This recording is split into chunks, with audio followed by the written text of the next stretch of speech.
चलिए, कल तक हमने एक बैच तक बताया था कि बैच में आपको क्या इंपॉर्टेंट लगा। जो एक्सपायरी आइटम होते हैं, उस एक्सपायरी आइटम को खराब होने से टैली बचा देता है। क्योंकि हम एक्सपायरी डेट डाल देते हैं तो हमें बताता रहता है टैली कि कितना स्टॉक हमारे पास पड़ा हुआ है जो आने वाले समय में एक्सपायर होने वाले हैं। और परफॉर्मेंस वाइज बहुत इंपॉर्टेंट था कोटेशन बनाने के लिए कि कंपनियां अगर बोलती है कि कोटेशन बनाओ तो ये वाली बात आपको ध्यान देनी पड़ेगी। तो अभी तक 15 टॉपिक हमने कराए। कोई कुछ पूछना है, कुछ कंफ्यूजन रह गया आपको, या कल प्रैक्टिस किया होगा उसमें कोई दिक्कत आई हुई तो पूछ सकते हैं मेरे से। नहीं, यानी किसी को कोई दिक्कत नहीं आई है ना। तो चलते हैं आगे। पॉइंट नंबर 16 की हम बात करते हैं। पॉइंट नंबर 16 की तरफ मूव कर रहे हैं, जिसका नाम है कंपाउंड यूनिट। ये कंपाउंड यूनिट क्या होता है, जरा समझते हैं इस बात को। देखिए, दो यूनिट को मिला करके कंपाउंड बनाई जाती है। जैसा लीटर है, मीटर है, पीसेस हैं, इनको मिला दिया जाए दो को तो हम उसे बोलते हैं कंपाउंड यूनिट। हमें इसकी जरूरत पड़ती कहाँ पर है? दो यूनिट को मिला करके एक यूनिट बनाना, ऐसे जरूरत कहाँ पड़ती है? तो जरा सुनिए। मान लीजिए कि मेरा एक बिजनेस है जिसमें हम चांदी बेचते हैं, सिल्वर बेचते हैं, सोना बेचते हैं, गोल्ड सिल्वर ऐसे सप्लाई करते हैं, बेचते हैं, दुकान है हमारे, मान लें। तो सोचिए, सिल्वर अगर बेचते हैं तो हमने जब परचेज किया होगा सिल्वर, तो हम तो किलो में खरीदते होंगे। जैसे 3 किलो 4 किलो हमने खरीदा। लेकिन जब मेरा ग्राहक खरीदने आता है कुछ बनाने के लिए, जैसे सपोज कोई लेडी आती है, कहती है पायल बना दो, पायल या कुछ और बना दो, तो भाई पायल बनते भी हैं तो 2 किलो का थोड़ी बनेगा, 1 किलो का। अरे बनेगा 100 ग्राम का या 10 ग्राम। 100 ग्राम तो बहुत बोल दिया मैंने। 10 ग्राम, 20 ग्राम, 30 ग्राम ऐसे बने, यानी ग्राम में। यानी वो मेरे से सौदा ले रहा है ग्राम के अंदर, और हम जब बाई करते हैं, परचेज कर रहे हैं, तो वो किलोग्राम हो गया। अरे भैया, तो जब किलोग्राम में जब टैली में एंट्री पास किया खरीदने का, तो किलोग्राम में ही तो बेचेंगे ना। लेकिन किलोग्राम का भाव बताऊंगा उसको, ग्राहक को, तो वो कहेगी किलोग्राम, आप ग्राम बताओ ना, कैसे ग्राम लगाया। तो ये दो यूनिट को लफड़ा हो गया यहाँ पर। पहला एग्जाम्पल होता है। वैसे मीटर और सेंटीमीटर की बात कर लेंगे कि कोई भी चीज हम मीटर में खरीदते हैं और खरीदने वाला बंदा हमसे जो खरीद रहा है वो सेंटीमीटर में खरीद रहा है, तो हमें तो दिक्कत हो जाएगी। हमने खरीदा मीटर में, उसको बेच रहा हूँ सेंटीमीटर में, तो दिक्कत आएगी। ऐसे ही होता है लीटर, किलोलीटर और मिलीलीटर में। एक लीटर में हमने खरीदा और बेच रहे हैं एमएल में। तो ऐसे दो यूनिट को मिला करके हम जब एक यूनिट बनाते हैं तो उसे बोलते हैं कंपाउंड यूनिट। अब देखिए, समझने के लिए एक और एग्जांपल लेते हैं, दर्जन वाला। कि कोई भी चीज हमने खरीदते हैं दर्जन के भाव से, हमने खरीदा बट बेच रहे हैं हम पीसेस में। तो सोचिए, दर्जन का भाव से हमने खरीदा और बेचेंगे पीसेस में, और उसको कीमत बताऊंगा दर्जन का हिसाब से और पैसे लूंगा पीसेस का, तो वो पागल हो जाएगा। यार तुम पीस बताना, कैसे पीस दे रहा है, दर्जन क्यों बता रहा है मेरे को। तो यहाँ पर एक लफड़ा हो जा रहा है। इसीलिए दोनों को मिला करके हम कंपाउंड बनाते हैं। अब देखिए, सीखने के पर्पज से तो मैं कोई भी एग्जांपल ले सकता था, लेकिन कुछ हास्यपद यानी कि थोड़ा इंटरेस्टिंग चीज लेता हूं जो आपको अटपटा लगेगा, लेकिन लॉजिक इसके पीछे है, इस वजह से हम ले रहे हैं। मैं एग्जांपल लिया है, परचेज किया 100 दर्जन 8 पीसेस बनाना, केला। अब बोलोगे केला के व्यापारी थोड़े नाम बनने वाले हैं, मतलब केला थोड़े नाम अकाउंटेंट करेगा। लेकिन मैं सब समझाने के लिए एग्जाम्पल ले रहा हूँ कि 100 दर्जन 8 पीस केला हमने खरीदे 30 रुपये दर्जन के भाव से। ठीक है जी। अब मेरा ग्राहक खरीदने आया है 2 दर्जन 4 पीस, हमने लगाया 50 रुपये के भाव से। फिर एक दूसरा ग्राहक खरीदने आया, वो केवल 7 पीस खरीदने आया, मैंने उसको 10 रुपये भाव लगाया पर पीस के हिसाब से। इन तीनों को लेकर एंट्री पास करेंगे, यानी पहले परचेज की एंट्री करेंगे, फिर एक बार सेल की एंट्री करेंगे, फिर अगेन एक सेल की एंट्री करेंगे। तो देखते हैं कि किस प्रकार से एंट्री होती है। हम चलते हैं इसे टैली के अंदर। हम चलेंगे वॉचर्स में, एंट्री करेंगे परचेज की, यहाँ बिल नंबर डाल देंगे कुछ भी, एंटर करेंगे, यहाँ पार्टी का नाम लिखेंगे। तो पार्टी का नाम जिसे हमने खरीदा, अब खरीदा किससे हमने लिखा नहीं, किसी से लीजिए, जैसे एएनसी लिमिटेड से खरीदा। क्या खरीदा? बनाना, BANANA, बनाना, बनाना। ठीक है। अब देखिए, अब रही बात यूनिट। यहाँ पर यूनिट हमें दर्जन में खरीदा और पीसेस में भी खरीदा, या दर्जन में खरीदा मान लीजिए और हम बेच रहे हैं पीसेस में भी साथ में। तो ऐसे में दर्जन और पीस का मिला करके एक बनाना पड़ेगा कंपाउंड। देखिए, पीसेस तो ऑलरेडी बने हुए हैं, देखिए यहाँ पर, बस दर्जन नहीं है। तो पहले हमें क्या करना है कि हमें बनाना पड़ेगा दर्जन।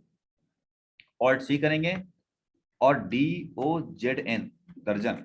हम बनाएंगे, इसकी बनाएंगे कंपाउंडिंग, DOZN या DOZ लिखा हुआ है, एंटर करके निकल गया। तो ये हो गया दर्जन। लेकिन मुझे ये लेना नहीं है, न लेना है दर्जन न लेना है पीसेस, मुझे दोनों को मिक्स करके एक बनाना है। तो दर्जन और पीसेस को मिला करके एक बनाने के लिए फिर से हम ऑल्ट सी प्रेस करेंगे। और यहां पर देख रहे हैं सिंपल, ये सिंपल को यहां से हटा देंगे। यहां से सिंपल को हटाने के लिए हम लेंगे बैक स्पेस। बैक स्पेस करेंगे तो आएगा कंपाउंड, हमें उठाना है कंपाउंड। यहाँ पर इस कंपाउंड को जब एंटर करते हैं तो ये रंग रूप चेंज हो जाता है। कहता है कि आप इसको यूनिट दो, पहला वाला, फर्स्ट वाला। यहाँ पर मैं दे रहा हूँ बड़ा वाला दर्जन, DOZN दर्जन। फिर हम देंगे ऑफ पीसेस मतलब 12, फिर यहाँ लेंगे पीसेस। तो समझ रहे क्या कर रहा हूं मैं कि ऑल्ट सी किया, मैं फिर से बाहर निकल रहा हूँ। हमारे पास यूनिट में दर्जन लीटर मीटर सब है, बट दर्जन और पीसेस को मिला करके हमें बनाना है, एक करना है। तो ऑल्ट सी करेंगे, ऑल्ट सी करने के बाद सिंपल जो मेथड है बैक स्पेस करके यहाँ चले जाएंगे, लिखेंगे कंपाउंड, यहाँ पर फर्स्ट यूनिट करेंगे बड़ा वाला दैट मीन दर्जन, यहाँ उसके देंगे मेजरमेंट दैट इज 12, यहाँ देंगे second unit that is pieces. तो ये हो गया आपका दर्जन ऑफ 12 पीसेस, 12 पीस का एक दर्जन। ऐसा करके मैं निकल गया, बस यही करना था। अब देख रहे हैं यूनिट बनाना का बन गया दर्जन ऑफ 12 पीसेस। जब ये यूनिट झांक के देखिएगा तो आपका दर्जन भी होगा, पीसेस भी होगा, और दोनों को मिलाकर एक यूनिट भी बन गया। यही आपको यहाँ से उठाना है केले के लिए।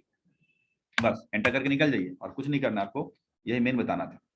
अब यहाँ पर गोडाउन डाउन कहीं रख लीजिए, हमें फर्क नहीं पड़ता है। क्वांटिटी हमने बाय किया है 100 दर्जन 8 पीस। कैसे लिखेंगे? हमें लिखना होगा 100-8। अब बोलोगे डैश लिखूंगा, मैंने यहां लिख दिया 0-0 यूज करना है, डॉट नहीं लगाना है, डॉट नहीं लगाना है, 0-0। पहला 0 का मतलब है बड़ा वाला, यानी जो दर्जनों का कर रहा है डिनोट, और छोटा जो डैश के बाद वाला है वो पीसेस को डिनोट कर रहा है, यानी 100-8। तो हो गया 100 दर्जन 8 पीस। एंटर करेंगे, यहाँ डालेंगे रेट जो कि बनता है 30 रुपये अपना, 30 रुपीज। एंटर करेंगे, टोटल अमाउंट दिख जाएगा। टोटल अमाउंट चेक करने के लिए मैं आता हूँ कैलकुलेटर के ऊपर, नीचे देखिए कि कैलकुलेटर है। मैं यहाँ पर हिसाब बस करके दिखाते हैं कि 100 पीस के लिए, 100 दर्जन के लिए मल्टीप्लाई 30 करेंगे तो 3000 तो सॉल्व आ गया, देख ही रहे हैं। अब 8 पीसेस के लिए कितना होगा? तो सिंपल बात है कि 12 पीस, ये जो 100 रुपये लगे हैं, 100 रुपये, सॉरी 30 रुपये दर्जन है, तो 30 रुपये देख रहे हैं बटे 12 करेंगे, यानी एक पीस का कीमत निकल गया, मल्टीप्लाई में 8 करेंगे तो ये हो गया 20 रुपये। टोटल जोड़िएगा तो 3000 का तो 100 दर्जन हो गया, और 8 पीस का 20 रुपये हो गया, दोनों मिला के 3020 रुपये यहाँ पर आ गया। अब आप जब एंटर करेंगे तो देखिए 3020 रुपये आंसर आपके सामने होगा। लेकिन यही अगर आपने 100.8 कर दिया, 100.8 कर दिया तो भाई बड़ा चक्कर है। फिर आप एंटर करोगे तो देख रहे हो आंसर आपको नहीं मिला, 3025। और यहाँ पे देखिएगा कि 8 पीस के बजाय 10 पीस हो गया। इसीलिए मैं सिखाना चाह रहा हूँ कि भाई पॉइंट यूज मत करना, आपको डैश यूज करना है। यानी आपको करना है 100-8, मतलब 100 दर्जन 8 पीस, आंसर आपके सामने होगा। ये खरीदने की एंट्री हो गई, यही मेन तौर पे बताना था मुझे। आप एंटर कर लीजिएगा, एक परचेज का जो लेजर है वो ले लेते हैं, काम खत्म। कोई GST नहीं लगा रहा हूँ क्योंकि मैं सिर्फ सिखा रहा हूँ कंपाउंड यूनिट। ये हो गया। अब आप सेल आउट करेंगे, जब बेचेंगे तो क्या होगा? जब सेल करेंगे सिंपल तरीके से, तो देखिएगा कोई खरीदने आया है 2 दर्जन 4 पीस, हमने सपोज कैश ले लिया, एंटर करा, बनाना लिखा, ये नॉट एप्लीकेबल, गोडाउन पड़ा हुआ है, 100 दर्जन 8 पीस, देखो साफ साफ दिख रहा है। अब हम बेच रहे हैं 2 दर्जन 4 पीस, तो कैसे लिखने का है? क्या लिखूं पहले? 2 दर्जन 2-4 2-4 यानी 2-4, बस इतना ही लिखना है। लिखने के बाद यहाँ 50 रुपए कर दीजिए, आंसर देखिए सामने हो गया आंसर, काम खत्म। तो यही करना था बस, निकल जाइए, सेल का लेजर बना हुआ है, आप लेकर निकल जाइए बस। और अब चलते हैं लास्ट, कि अगर मुझे बेचना है केवल 7 पीस 10 रुपए पर पीस के हिसाब से, तो कैसे बेचेंगे? आइए बनाना। अब देखिए हमारे पास रह गया है 98 दर्जन 4 पीसेस। देख रहे हैं, हमें बेचना है केवल 7 पीस, 7 पीस। तो कैसे लिखने का? 0-7 हो सकता है सर। बिल्कुल यही होगा, 0-7 ही होगा, क्योंकि 0 हो गया आपका यहाँ पर दर्जन को डिनोट कर रहा है, और 7 होगा पीसेस। अब एंटर करते हैं। अब सवाल है इसकी कीमत देने की। कीमत यहाँ 10 रुपये पर पीस है, तो यहाँ देंगे 10 रुपये। तो यहाँ क्या करें, दर्जन के भाव पे पी प्रेस कर दीजिए, पी। जैसे पी करेंगे पीसेस में कन्वर्ट हो गया, देखिए। यानी यहाँ पर जो देख रहे हैं वो डी फॉर दर्जन और पी फॉर पीसेस, ऐसा हो रहा है। 70 रुपये यहाँ पर निकल गया। तो ये आपको सीखना था मेन तौर पे कि ये जो यूनिट है यहाँ पर इस तरीके से वर्कआउट करता है। बस यहाँ लेके निकल जाइए, निकल जाइए, निकल जाइए। तो सिंपल तरीके बताया कि आप 2 यूनिट बना लीजिए सिंपल तरीके से, और फिर कंपाउंड कर लीजिए बैक स्पेस करके, और फिर आप यूज कर सकते हैं 0-0 के रूप में। ये सिंपल था। कुछ पूछना है पूछ सकते हैं, किसी को कंफ्यूजन है तो? नहीं। तो फिर आगे चलते हैं। पॉइंट नंबर 17 बताता हूं। 17 नंबर पॉइंट देख रहे हैं, maintain non profit organisation like NGO account. ये क्या कहता है?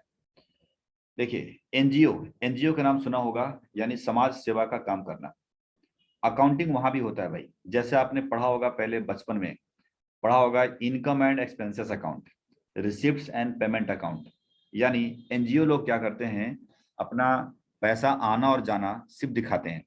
उनको नेट प्रॉफिट और नेट लॉस से मतलब नहीं है, क्योंकि बिजनेस नहीं कर रहे हैं, वो एक समाज सेवा कर रहे हैं।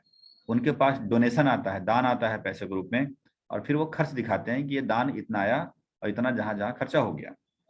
तो उनको इस तरह से कि प्रॉफिट लॉस दिखाना ये उचित नहीं है उनके लिए। मतलब प्रॉफिट एंड लॉस अकाउंट एक शब्द भी अच्छा नहीं लगता सुनने में, और ये बन कि हम लॉस हो गया प्रॉफिट, व्यापार थोड़ी ना कर रहे हैं।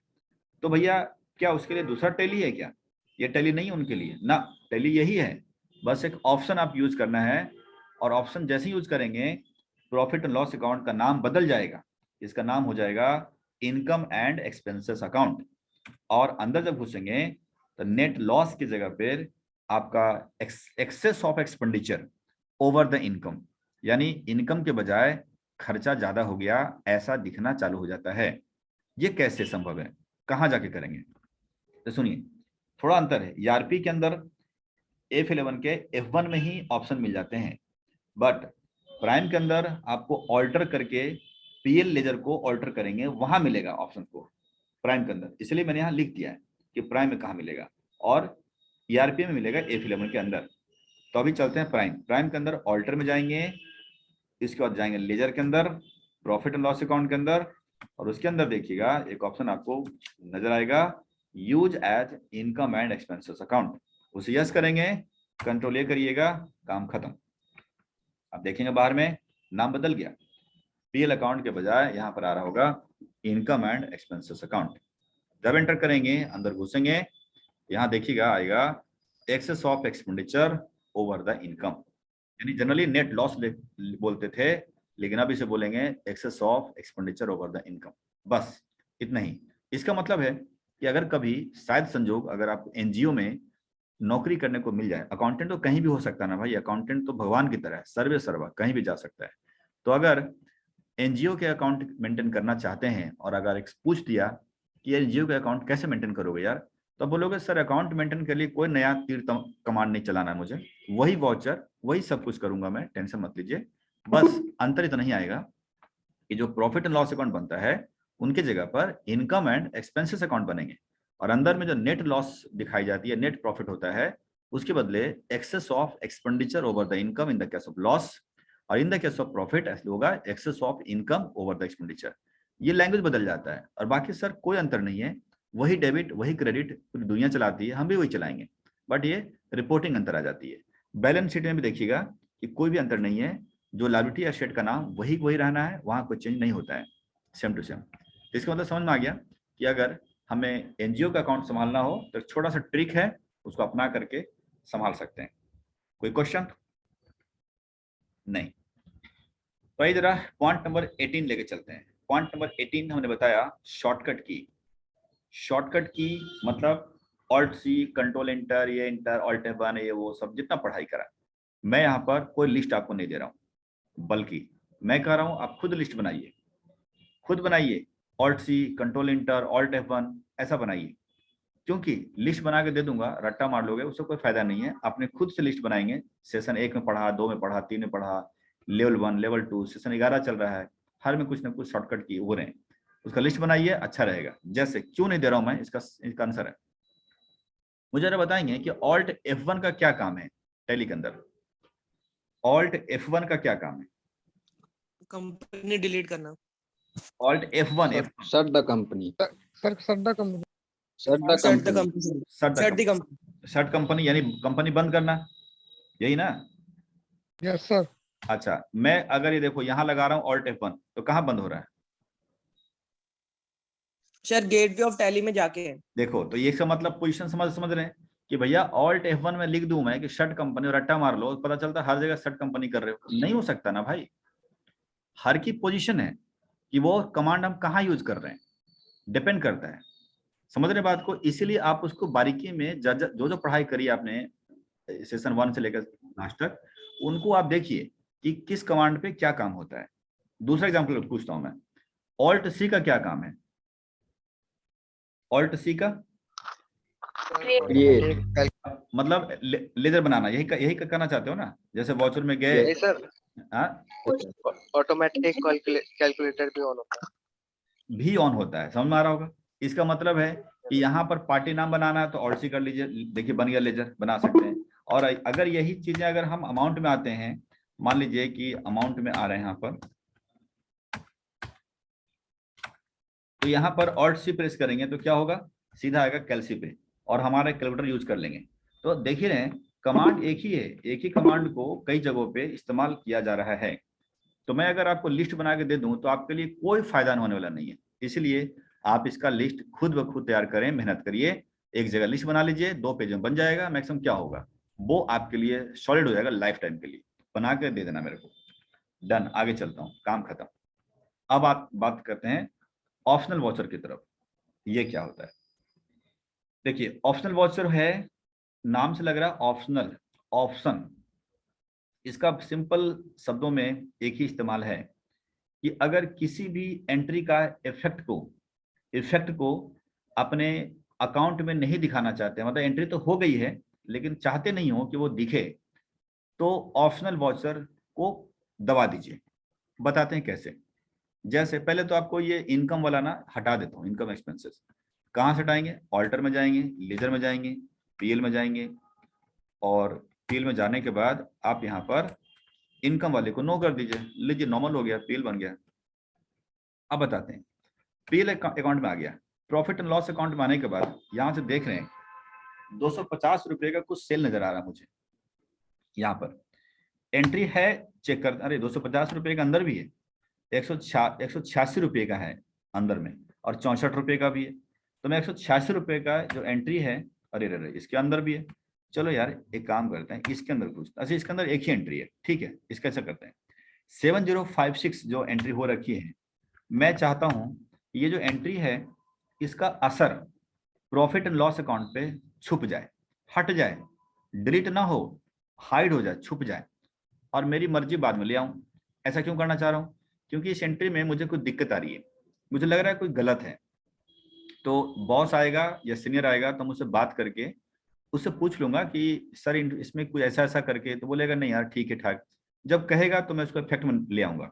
फिलहाल अभी छुपाना चाहते हैं। छुपाने का अर्थ यह है कि पीएल अकाउंट से इसे गायब कर देंगे। इससे क्या होगा, नेट लॉस प्रॉफिट जो भी होगा उसका इफेक्ट आ जाएगा। जैसे 21,172 का लॉस है, हो सकता है कुछ और हो जाए, तो इसका इफेक्ट को हम चाहते हैं कि यहाँ छुप जाए। तो छुपाने का तरीका क्या होता है, एंट्री हो गई है, एंट्री हो गई, एंट्री खोल लीजिए, एंट्री खोल लीजिए, और आपको यहाँ दिखेगा ऑप्शनल। क्या ये बटन लाना पड़ता है? ना, बिल्कुल नहीं। ये बटन आपकी प्राइम के अंदर ऑटोमेटिक आता है, लेकिन ईआरपी में नहीं आता है। ईआरपी में F11 के F1 में जाकर के रिवर्सिंग जनरल्स को यस करेंगे, तब ये ऑप्शन आपको यहाँ पर दिखेगा। ये थी ईआरपी का, और ये है प्राइम का बाय डिफॉल्ट इन वॉचर्स। तो प्राइम के अंदर ये ऑप्शनल बटन ऑटोमेटिक दिख रहा है। यहाँ पर आपको क्या करना है, बस क्लिक कर देना है या कंट्रोल L दबा देना है। जैसे करेंगे यहाँ देखिए दिख गया ऑप्शनल। अब क्या होने वाला भाई, कंट्रोल ए से सेव कर दीजिए बस, ये लीजिए कंट्रोल ए कर दिया, लो जी गायब हो गया आपका, लो यहाँ से गायब हो गया। अब इसका 21 का लॉस था, अब 28 हो गया, क्योंकि सिंपल सी बात है इनकम कम तो लॉस ज्यादा पड़ेगा। ये क्या हो गया, तो क्या गायब हो गया, डिलीट हो गया ना। अब वो रखा हुआ कहाँ है, इसको चेक करने के लिए मैं जाऊंगा डिस्प्ले के अंदर, एक्सेप्शन रिपोर्ट्स के अंदर, यहाँ देखिएगा एक्सेप्शन रिपोर्ट्स में जाएंगे तो यहाँ पर देखिएगा ऑप्शनल वॉचर्स, जितने भी वॉचर्स को हमने छुपा के रखे हैं यानी डाल दिया ऑप्शनल, वो यहाँ दिखेगा। 2 दिख रहा है, 2 कैसे आ गया भाई, तो पहले तो एक देख लेते हैं, ये देखिए वही सेल है। इसमें कुछ बदलाव करना चाहते हैं तो कर सकते हैं आपकी, जैसे हमने उससे पूछा कि डिस्काउंट 2% चलेगा क्या, नहीं नहीं यार डिस्काउंट कम कर दे, ठीक है मैं कम कर देता हूँ, तो डिस्काउंट हमने कम कर दिया, कम करके एंट्री को एक्सेप्ट करा लिया, करके बाहर निकल गए। एक्सेप्ट करने से पहले आपको इस ऑप्शन बटन को हटाना पड़ेगा। हटाने के लिए क्या करेंगे, यहाँ करेंगे रेगुलर, जैसे करेंगे रेगुलर यहाँ से बटन हट जाएगा, कंट्रोल ए दबा दीजिए। अब इस लिस्ट से हट करके वो चला गया होगा नॉर्मल अकाउंटिंग के अंदर, यानी प्रॉफिट एंड लॉस अकाउंट के अंदर। आप देख सकते हैं कि 7128 हो गया, अमाउंट में फर्क पड़ गया थोड़ा सा। इसका इस्तेमाल क्यों करते हैं, इसका इस्तेमाल इसलिए करते हैं कि कोई भी एंट्री हमने कर दिया और उसमें हमें कोई कंफ्यूजन है, अपने बॉस से सीनियर से एक पूछताछ करके कंफर्मेशन लेनी है और कंफर्मेशन लेकर के फिर एंट्री को एक्सेप्ट कराना है, तो उसके लिए इस्तेमाल किया जाता है। अब सवाल खड़ा है कि एक और मुझे दिखा था वहां पर, वो क्या है भाई, डिस्प्ले के अंदर जा रहा हूँ, एक्सेप्शन रिपोर्ट में जा रहा हूँ, ऑप्शन में जा रहा हूँ, ये कैसे आ गया परफॉर्मा इनवाइस। तो याद होगा ये परफॉर्मा इनवाइस हम बना रहे थे, वाउचर टाइप बना रहे थे, तो वहां भी एक बटन था ऑप्शनल एट डिफॉल्ट। अब दिखाता हूँ जरा उसको, जहां बना रहा था मैं, यानी जब वाउचर टाइप में जब बनाया था तो उसको दिखा देते हैं परफॉर्मा इनवाइस को। देखिए यहाँ भी एक ऑप्शन ढूंढ करके हमने यस कराया था कि make this voucher type as optional, जानबूझ के कराया था इसलिए, क्यों देखो अगर ऐसा नहीं करेंगे तो ये सेल वाउचर का एक भाई बना रहा हूँ, तो इसका मतलब क्या होगा, वो सेल बनता रहेगा हमेशा, वो सेल का वाउचर बनेगा, पीएल में जाता रहेगा, माल बिका ही नहीं है, कोटेशन है, हम तो सिर्फ कोटेशन दे रहे हैं और वो सेल बनता जा रहा है। तो हम कह रहे हैं उसको टैली को, भैया सेल मत बना, ये तुम साइड में रख कहीं, क्योंकि सेल तो है नहीं, इसीलिए मैंने उसको ऑप्शन को बाय डिफॉल्ट यस कर दिया था। यस करने की वजह से ही वो यहाँ पर आकर के बेचारा दुबक के बैठा हुआ है, यहाँ पर एक्सेप्शन रिपोर्ट में जाकर के उनकी रिपोर्ट थी, यहाँ जाकर बैठा हुआ, देखिए यहाँ पर। तो यही हो रहा है, अगर इसको सेल में कन्वर्ट करना है तो यहाँ से कर दोगे रेगुलर। मान लो एग्जांपल लेता हूँ कि पार्टी ने हाँ कह दिया, बोला ठीक है यार माल भेजो, तो माल भेजो तो हमें कुछ नहीं करना, नया बिल नहीं बनाना है, हमें क्या करना है, यहाँ करना रेगुलर, ये हट गया देखिए, और यहाँ परफॉर्मा इनवाइस की जगह पे हम प्रेस करेंगे एफेक्ट, और एफेक्ट में कर देंगे नॉर्मल सेल्स, एंटर कर लीजिएगा, देखिए सेल का जो वॉचर सीरीज वो आ गया, बाकी कुछ नहीं करना, बाकी उठा लो कंट्रोल ए कर दो, बिल बन गया। ऑल्ट पी करेंगे तो पहले क्या होता था, दिखता था परफॉर्मा इनवाइस या कोटेशन, अब वही बिल दिखने लगा टैक्स इनवाइस में, क्योंकि हमने उसको हटा दिया है, परफॉर्मा इनवाइस या ऑप्शन वॉचर को हमने हटा दिया, तो सेल में कन्वर्ट हो गया। देखा आपने कि ऑप्शन बटन एक ऐसा बटन, जानदार बटन है कि किसी भी एंट्री का असर को फिलहाल छुपाना है, हाइड करना है, तो बटन को ऑन कर दीजिए, वही वॉचर इफेक्ट में खत्म हो जाता है। लाना हो कर दो रेगुलर, आपका वही बटन रेगुलर में चला गया, कंट्रोल एस सेव कर दीजिए, उसके बाद इफेक्ट में आ जाएगा। परफॉर्मा इनवाइस का भी साथ यही होता है, तो परफॉर्मा इनवाइस भी ऑप्शन बटन के साथ ही काम करता है, इस वजह से वहां दिखता है। और अगर इसे सेल में कन्वर्ट करना है तो केवल F8 प्रेस कर दीजिए और रेगुलर बटन दबा दीजिए, वही परफॉर्मा इनवाइस सेल बिल में कन्वर्ट हो गया, मुझे नया बिल बनाने की जरूरत नहीं पड़ती है। ये 2 खास चीजें हमने आपको बताया। कोई क्वेश्चन? नहीं। अब आते हैं पॉइंट नंबर 20 की तरफ बात करते हैं। पॉइंट नंबर 20 कहता है memo vouchers. Memo that means memorandum vouchers, यादगार वाउचर्स, इसका क्या मतलब है, तो इसको दिखाते हैं जरा, सुनिए। मेमो वाउचर्स यानी यादगार वाउचर्स, देखिए अगर कोई भी हम एंट्री पास कर रहे हैं अभी, तो क्या देख रहे हैं कि वो एंट्री इफेक्ट में आ जा रहा है, यानी पीएल अकाउंट बैलेंस शीट में आ जा रहा है, लेकिन अब उसमें डाल देते हैं ऑप्शनल, तो भैया इफेक्ट में बंद हो जाता है। लेकिन ये एक टैली वाले ने एक ऐसा वाउचर दे दिया कि कि उस वाउचर के अंदर एंट्री पास करते रहोगे और उसका असर ही नहीं आएगा। मतलब ऑप्शनल नहीं डालना आपको, ऑप्शनल डालना ही नहीं है। वाउचर जैसे पेमेंट होती है, रिसिप्ट होती है, उस तरह से। जैसे देखिएगा हम जा रहे हैं वाउचर के अंदर, यहाँ पर कहाँ गया वाउचर्स, यहाँ गया वाउचर्स, और यहाँ ढूंढना है आपको मेमो वाउचर्स, तो मिलेगा नहीं आपको। अदर वाउचर में चले जाइए, अदर वाउचर्स, यहाँ जाइए शो इनएक्टिव। तो जब जाएंगे ना तो देखो लिखा होगा मेमोरेंडम, देखिए यहाँ पर मेमोरेंडम, जैसे कैसे जर्नल है उस तरह से मेमोरेंडम आगे देखिए, मेमोरेंडम वाउचर हो गया। मतलब F12 में जाओगे तो अब आपको दिखना चालू हो जाएगा, क्योंकि मैंने एक्टिंग कर दिया ना, एक्ट कर दिया, तो यहाँ देखिए दिखना हाईलाइटेड हो गया। अब इसमें जो भी एंट्री पास करोगे, देखो ऑप्शन नहीं डालना क्योंकि डालने की जरूरत नहीं पड़ेगी, इसमें जो भी एंट्री करोगे उसका इफेक्ट टैली पे होगा ही नहीं। कुछ भी करते रहो, डेबिट क्रेडिट कुछ भी करो, कोई असर नहीं पड़ेगा। अरे भाई तो इस वाउचर का क्या काम है? इस वाउचर का काम है, इसका नाम बताते हैं, इसका नाम है memo, full form memorandum voucher, यादगार के लिए वाउचर। यूज कहाँ करते हैं तो जरा समझते हैं। देखिए मैं अभी स्टॉक में चल रहा हूँ, लेकर के स्टॉक समरी पे ले जा रहा हूँ। मान लीजिए मेरे पास देख रहे हैं कीबोर्ड 7 पीस पड़ा हुआ है, 7 पीस कीबोर्ड मेरे पास पड़ा हुआ है। एक ग्राहक आया मेरे पास, उसने बोला कि भाई मुझे तो 9 पीस कीबोर्ड खरीदनी है, 9 पीस। मैं उसको बोल रहा हूँ कि एक काम कर, 7 पीस मेरे से ले जा और 2 पीस बाजार से ले जा, दूसरी जगह से, मेरे पास 7 ही पीस है। वो कहेगा ठीक है, तब 7 पीस तुमसे लेंगे, 2 अलग से लेंगे, तो फिर तुमसे क्यों लूंगा, मैं बाहर से ले लूंगा 9 पीस जिसके पास होगा। ग्राहक हमारा बिगड़ जाएगा। ग्राहक जो बंधा हुआ ग्राहक था वो भी भाग गया और फ्यूचर में नहीं आएगा, यही होने वाला है। भविष्य में वो नहीं आएगा, कहेगा यार इसके पास स्टॉक होता नहीं है, कौन जाता है। तो हम क्या करते हैं ग्राहक को बचाने के लिए, हम कहते हैं सर 2 मिनट बैठो, मैं स्टॉक अभी हम ला रहे हैं, और फटाफट मैं पड़ोसी को फोन करूंगा कि भाई तुम्हारे पास कीबोर्ड पड़ा है यार वाली? बोला हाँ स्टॉक में तो है मेरे पास, तो 2 पीस दे दे, शाम को हम फिर माल आएगा मेरे पास तो हम तुम्हें वापस कर देंगे। बोला ठीक है ले जा। ऐसा होता रहता है दुकानदारी में, भाई पड़ोसी के पास स्टॉक पड़ा है, दे देंगे, शाम को माल आएगा मुझे वापस कर देंगे। तो 2 पीस हम जो पड़ोसी से लेंगे उससे बेसिकली परचेज नहीं कर रहे हैं, हम अदला बदली करेंगे, हम लेंगे और उसके बाद फिर उसको कीबोर्ड दे देंगे, चाहे वो कीमत कितनी की भी हो, हमें फर्क नहीं पड़ता, बाय थोड़ी ना कर रहे हैं। तो जो उससे 2 पीस हमने लिया है अपने पास ग्राहक के लिए, यानी 7 पीस के बजाय 9 पीस हो जाएगा हमारे पास करने के लिए। तो 2 पीस की कहीं ना कहीं तो लिखूंगा ना मैं कि भैया पड़ोसी से हमने 2 पीस लिए, डायरी में लिखूंगा। तो डायरी में ना लिख करके हम यही लिख सकते हैं, यानी मेमोरेंडम वाउचर में लिख सकते हैं याद के लिए कि हाँ 2 पीस हमने कीबोर्ड ले लिए हैं पड़ोसी से। लेकिन जो एंट्री करेंगे हम, यानी जो लिखेंगे, उससे हमारा टैली के अंदर ना स्टॉक बढ़ेगा, ना पड़ोसी को देना लेना पड़ेगा, कुछ नहीं होने वाला है। लेकिन फिजिकली हमारे हाथ में 2 पीस आ जाएगा। कैसे दिखाते हैं, आइए पहले बात दिखाते हैं स्टॉक समरी में कि कीबोर्ड हमारे पास 7 पीस है और मैं वाउचर्स में जा करके मेमोरेंडम वाउचर्स लिया। मेमोरेंडम कहाँ मिलेगा बता दिया मैंने, F10 के अंदर शो इनएक्टिव कर लीजिएगा तो आपको सारे दिखने चालू हो जाएंगे। मेमोरेंडम पे जाकर के एंटर कर लीजिएगा, आपको दिखना चालू हो गया। अब यहाँ लिखने के लिए आपको भाषा अपनी अपनानी है, डेबिट क्रेडिट वाली। डेबिट में हम करेंगे परचेज। अब बोलोगे परचेज तो बढ़ जाएगा, वो भी दिखा देता हूँ भाई, चिंता नहीं करने का। पीएल अकाउंट जाते हैं, परचेज की वैल्यू देखिएगा 15,000 की परचेज है, 15,099 की, और हम देखते हैं क्या होने वाला है। वाउचर में जाऊंगा मैं, यहाँ पे करेंगे परचेज और यहाँ देंगे आइटम कीबोर्ड, यहाँ करेंगे, यहाँ गोडाउन, मैं अपने गोडाउन में इसे रख रहा हूँ 2 पीस।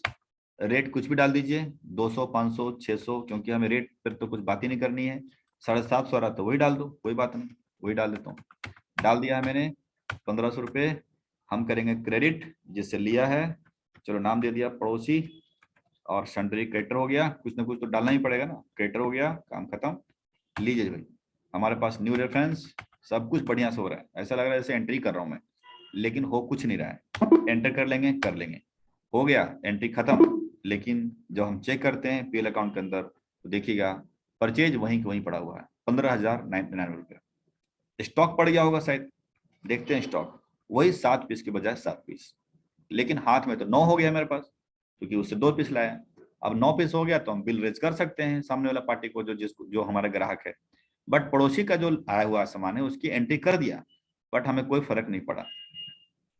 तो अब क्या करेंगे, जो मेरी एंट्री हुई वो है कहाँ रखा हुआ, वो रखा हुआ है डिस्प्ले में। डिस्प्ले में जाएंगे इसके बाद आप नीचे जाइएगा तो एक्सेप्शन रिपोर्ट्स होता है, यहाँ पर देखिएगा एक्सेप्शन रिपोर्ट में जाएंगे तो वहां पर आपका दिखेगा मेमोरेंडम रजिस्टर, यहाँ देखिएगा। जब यहाँ जाएंगे एंटर करेंगे तो यहाँ पर आपको एंटर करेंगे तो ये आपको यहाँ दिख जाएगा। अगर आपको लगता है कि यहाँ पर इसको जब हमने वापस कर दिया, उसको वापस कर दिया कि 2 पीस लिया और वापस कर दिया, तो डिलीट कर दीजिए इसको, खत्म, इसकी कोई जरूरत नहीं है। और अगर लग रहा है कि रखना है तो रख लो, नीचे में आप बस लिख देना कि रिटर्न टू पड़ोसी, यानी या लिख सकते हैं return the goods, RETURN, return the goods, मतलब हमने गुड्स वापस कर दिया। आप ऐसा भी कर सकते हैं ताकि रिकॉर्ड में रहेगा कि हाँ फलाना तारीख में हमने उससे प्रोसेस लिए थे और हमें रिटर्न कर दिया गुड्स को हमने। तो ऐसा लिख करके आप बाहर निकल सकते हैं या डिलीट कर सकते हैं, मर्जी आपकी, क्योंकि इसका असर ही नहीं पड़ रहा है कुछ। तो मेमोरेंडम वाउचर का आप कमाल यही देखा आपने कि जस्ट एक वाउचर है, उसके अंदर कोई भी एंट्री पास करते हैं, उसका असर नहीं पड़ता है। और जनरली हम यूज करते हैं हम लोग कि अगर किसी से पड़ोसी से लेना होता है कुछ सामान तो वहां पर हम इस्तेमाल करते हैं। कोई क्वेश्चन है, पुट अप करिए। सर हाँ जी, हम अगर सेल करेंगे तो 9 का करेंगे ना, क्योंकि 7 हाँ, तो पहले से सेल करेंगे 9 का तो हमारा नेगेटिव स्टॉक 2 हो जाएगा भाई। तो ऐसे लाएंगे नेगेटिव स्टॉक। नहीं, सेल नेगेटिव हो जाएगा कोई बात नहीं, लेकिन शाम को फिर माल आने वाला है ना 15 पीस या 20 पीस, तो उसमें से कवर होकर फिर पॉजिटिव हो जाएगा, हाँ ठीक है ना। हाँ, वो अकाउंटिंग तो अपनी जगह होता रहेगा, कोई इशू नहीं। और कोई सवाल नहीं? तो चलिए, हाँ जी बोलो। और जैसे कि एक पहले अकाउंटेंट था जिसने मेमोरेंडम बनाया था, हाँ उसके बाद वो दूसरा अकाउंटेंट आ गया हाँ, और उसको पता नहीं है मेमोरेंडम, तो ये ऐसा भी कुछ होता है जो अपने आप शो हो अपने आप क्या सो मतलब? कि मेमोरेंडम हमने बना रखा है, हमने हाँ, किसी से लिया था हाँ, और हमें उनको वापस करना है, ये चीज नहीं मतलब। तो वो तो ठीक है, लेकिन मेमोरेंडम अगर बना रखा है तो डिस्प्ले में जाके चेक कर लो कि मेमोरेंडम बना रखा है तो वापस किया नहीं किया, क्योंकि वो वही आएगा और कहीं इसकी जगह नहीं है, और कहीं शो फ्लैश नहीं करेगा आपको कि देना है देना है देना है, ऐसा नहीं, बल्कि डिस्प्ले में जाकर के एक्सेप्शन रिपोर्ट में ही दिख जाएंगे आपको। ओके सर, ठीक है। और ऐसे भी 2 दिन तक अगर माल नहीं पहुंचाया है तो देने वाला को बड़ा याद रहता है, लेने वाला तो भूल भी जाता है, देने वाला का यार तूने दिया नहीं यार 2 पीस की, अरे सॉरी सॉरी सॉरी। तुम पैसे दे के देखो किसी को, तुम दे के देखोगे लेने वाला भूल जाएगा, अरे ठीक है, लेकिन देने वाला नहीं भूलता है। तो ये कहानी है। Okay sir. आइए बात करते हैं अगला इंपॉर्टेंट, पोस्ट डेटेड। बहुत ज्यादा इंपॉर्टेंट पार्ट हम बात करते हैं, पोस्ट डेटेड। ये क्यों इंपॉर्टेंट है इसको बताते हैं। नाम से लग रहा है पोस्ट डेटेड, आगे आने वाला तारीख। तारीख मतलब आज है 5 जनवरी, 5 जनवरी है। मान लीजिए कि कोई ऐसी एंट्री जो मेरे को मालूम है कि फरवरी में करना है, मार्च में करना है, अप्रैल में करना है, मेरे को पता है ये होना ही होना है एंट्री, इसको कोई बदल नहीं सकता है।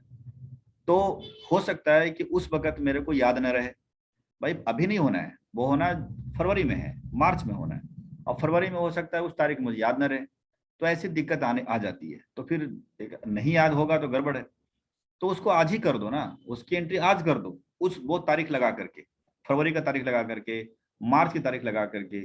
लेकिन इफेक्ट आज नहीं आएगा, इफेक्ट जब वो समय बदलेगा तब आएगा। जैसे मान लीजिए आपकी कंपनी ने लोन लिया, एक मशीन खरीदने के लिए लोन लिया, फर्नीचर खरीदने के लिए लोन लिया, गाड़ी खरीदने के लिए लोन लिया। लोन कोई भी लेता है तो उसकी EMI फिक्स हो जाती है कि भाई 5 तारीख का या 2 तारीख में या 7 तारीख में 10,000 रुपये जानी है या जो भी रकम जानी है। तो 2 तारीख में अगर जानी है रकम तो पक्की बात है कि हर 2 तारीख में मेरे अकाउंट से इतना रुपया निकल जाएगा अपने आप, और उसकी एंट्री भी होनी है। तो डेट भी फिक्स हो गई, समय फिक्स हो गया, अमाउंट फिक्स हो गया। अब हर महीने एक झमेला हो गया कि हर महीना याद करके यार 2 तारीख लोन की एंट्री करनी यार, लोन की एंट्री करनी यार, लोन की एंट्री, अरे मत कर यार, पूरे साल भर में एक एंट्री ठोक दो अलग अलग डेट की डाल